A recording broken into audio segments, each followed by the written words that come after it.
Hey, beautiful people. It's been days since the President of the United States ordered the assassination of an Iranian military leader without the consent of Congress, nor an explanation to the American people. The closest we got to an explanation is this. So what is different, or what was different yesterday than over the last 15 years? Well, John, you're right about the history of General Soleimani for sure. What's different today is that Iran has now been engaged for months, and we're managed dozens and dozens of attacks throughout the region. President Trump's shown enormous restraint to date. Wow. We have no assurance that by killing this dude, we've stopped whatever immediate plot or attack on Americans that caused Trump to pull the trigger in the first place. Now, don't get me wrong. Soleimani was definitely a bad guy, and Iran has a lot of blood on their hands, but so does America. Sorry to break this to you, but we aren't the peacekeeping nation you've been taught to believe. All this to say, Soleimani wasn't 007, meaning he didn't work alone. All of the other bad guys were not killed in that one attack, and now they truly have reason to seek revenge on America. If we wait till then, it'll be too late. The ball will be in our court as the government of the United States, but not as the citizens of the United States. Right now, it's in our hands as the citizens of the United States of America.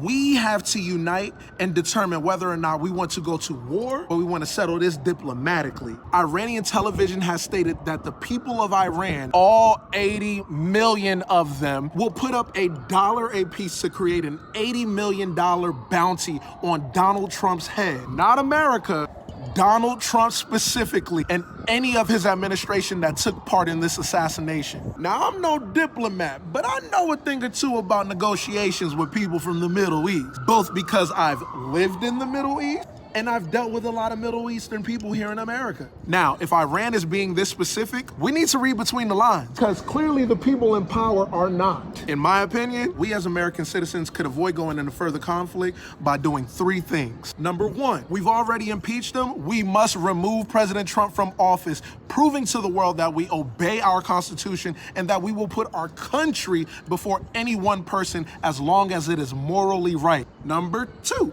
gradually removing sanctions, allowing their economy to rebuild, and in return, renegotiating a new nuclear deal with the new president and their administration. Number 3, after we remove President Trump, we must allow him and anyone involved in this alleged war crime to stand trial at the World Court and be held accountable for putting Americans' lives, our allies, any of our neighboring countries at risk due to their reckless decisions.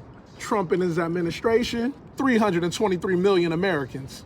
The people of the United States, or corporations and special interests, stay quiet and don't say anything about it and allow us to go to war, or have no control over the future of this country nor the environment that you allow your child to grow up in. My generation has judged our parents multiple times on the mistakes that they made bringing us up. Well, now it's our turn. What will we decide? History is watching. What decision are we gonna make? I believe both the Bible and the Quran call this an eye for an eye. Are we sure we want to leave this in Trump's tiny little hands? Let me know your thoughts below. I appreciate y'all stopping by and checking me out. Peace.